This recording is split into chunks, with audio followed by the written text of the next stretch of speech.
The Segway today is not necessarily one of the most respected pieces of technology. In fact, you probably do not even think about it at all. Maybe you'll use one to take a guided tour of a city or see a police officer or security guard rolling around on one, but that's about the extent of it, right? It's become more of a novelty, which is why you might be surprised to learn that the Segway was easily one of the most anticipated product launches of all time. In the early 2000s, everybody was talking about it like it was going to change the world of transportation as we know it. Sure, some of the hype was coming from internet speculation on blog posts and whatnot, but a lot of it was coming from well-known, respected professionals, like the inventor of the Segway himself, Dean Kamen. If you're not familiar, I would describe him as an eccentric, genius millionaire type. He's known for wearing denim, traveling by helicopter, he owns an island. Well, while he was still in college in the 1970s, he invented a small infusion pump that allowed drugs to be administered to patients in steady, reliable doses. He built a company around that invention called Auto Syringe that he sold in his early 30s for millions of dollars. He then took that money and used it to start a research and development company that would go on to invent more impactful medical devices. Some of those would include a portable dialysis machine that was much smaller than the existing ones, and a flexible heart stent. I'm talking about stuff that has improved the quality of life or even extended the life of many individuals. In 1990, he saw somebody in a wheelchair struggling to get it up over the curb on the side of the road, and it gave him an idea to create this advanced robotic wheelchair called iBot. It had 6 wheels, a motor, it can go up curbs and stairs, it could even stand up so a person in the wheelchair could match the same height as someone else. While designing this, the team realized that they could take some of the gyroscope balancing and other technologies they developed for that chair and use them to create a new vehicle that would ultimately become the Segway. And I have to say that Dean Kamen saw a lot of potential for this, investing so much of his time and money into it. He even made public statements saying, "I believe the Segway HT human transporter will do for walking what the calculator did for the pad and pencil, or that it will be to the car what the car was to the horse and buggy." He essentially thought that he was going to sell millions of them and that it would be the new standard for getting around cities all across the world. It really is sad to think that the Segway has fallen so short of his expectations. It has now existed for over 2 decades, and tell me if I'm wrong, but I'm going to guess that most of the people watching this have never been on one, and I am almost positive in saying that most of you have not bought one, considering they have only sold an estimated 140,000 units in total, and as of 2020, they are not even being produced anymore. I would go ahead and call this one of the biggest product failures of all time, so in this video, I want to explore exactly why it failed so badly. I have put together a list of what I believe to be the 5 biggest reasons, starting with those initial expectations. As I've already said, Dean Kamen was a respected, proven inventor that was speaking so highly of the Segway, and that was only a small part of it. There were other respected businessmen in the technology field that were also hyping it up, including Jeff Bezos, at the time calling it one of the most famous and anticipated product introductions of all time. Another one would be Steve Jobs, predicting that it would become as big as the PC. Could you even imagine what the world would look like today if he was right about that? If the Segway was as prevalent as the personal computer? John Doerr, a famous technology investor known for seeing early potential in Amazon, Google, and many others, was not only an early investor in Segway, but predicted that it would achieve $1 billion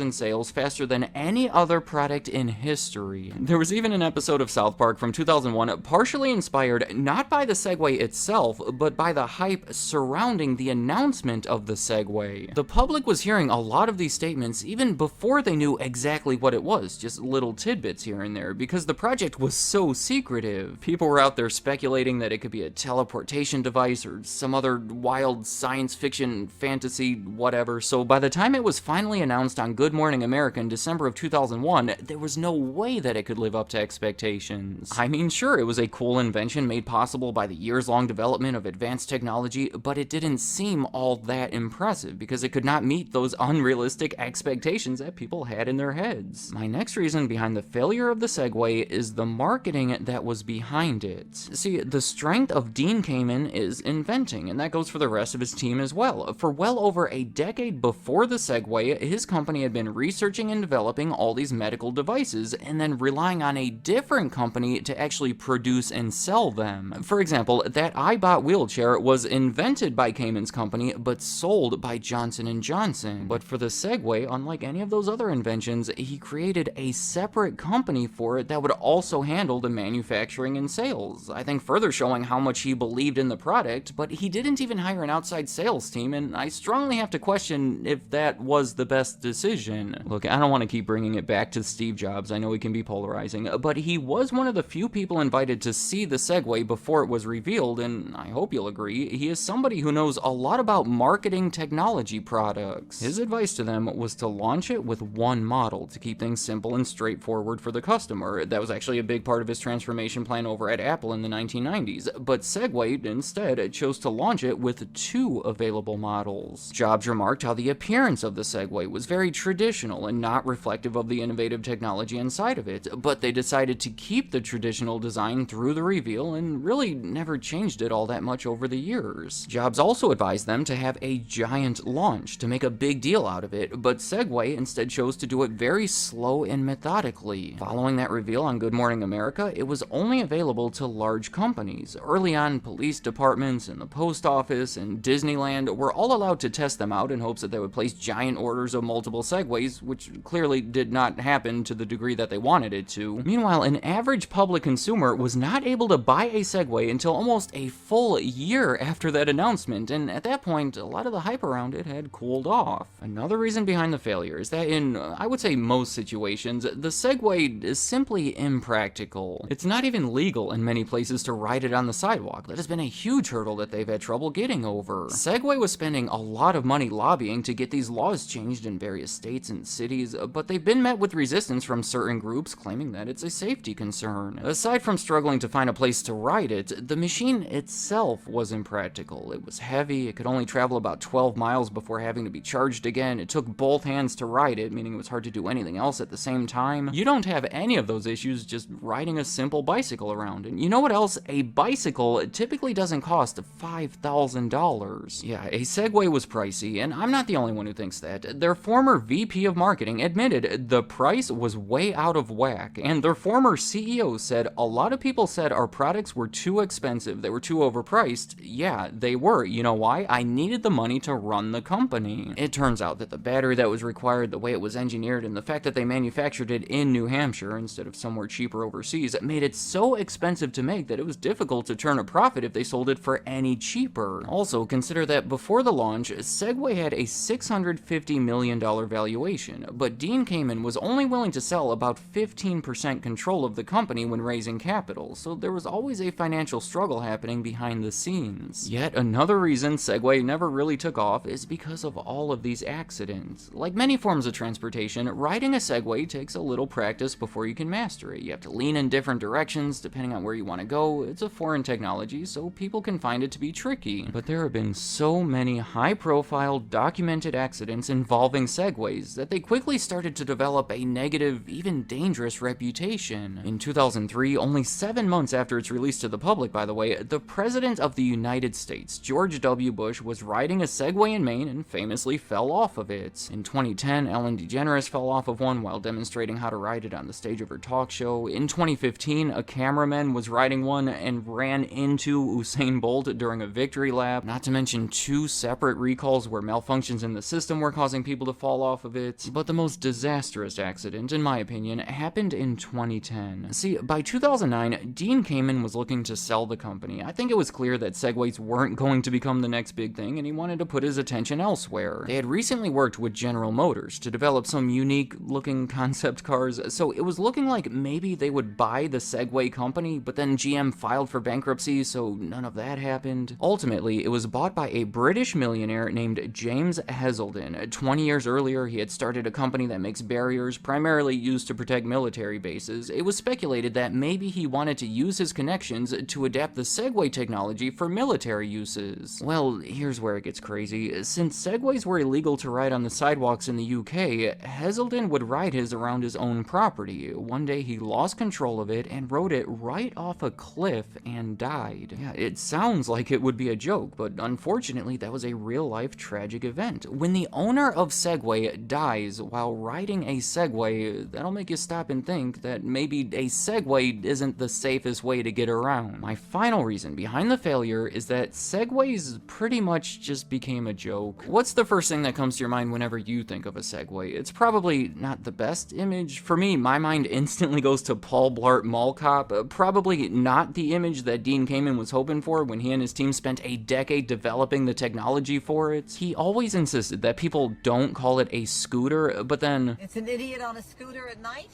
It's gotta be Job. Yeah, Job on the show Arrested Development would ride a Segway around, feeding into that privileged, lazy stereotype that was formed around Segway users. Weird Al was riding one in the video for his song White and Nerdy. Just so many negative depictions throughout popular media that help demonstrate how Segways quickly transitioned from a groundbreaking means of transportation to the simple butt of a joke. To finish things up, Segway was sold in 2013, then again in 2015 to a competing Chinese company called Ninebot, who seemingly just wanted it for the hundreds of patents they held so they can enter the US market. In 2020, they announced that they would end production of the iconic Segway device in favor of making other products that they feel are more cost-efficient and less outdated, so I guess that's the end of it. Let me know in the comments, what do you think of the Segway? Was it an amazing invention that was completely mishandled, or was it truthfully doomed from the beginning? In other words, in your opinion, is there a different version of this story that would have resulted in major cities across the globe being filled with Segway users? I'm also curious if you have ever ridden one at some point, likely during a Segway tour would be my guess, and please let me know if you are one of the few people who has ever owned one of these. What made you buy it? What was your experience? Do you still ride it? And any other thoughts you have about Segway, the device, or the company, leave them in the comments.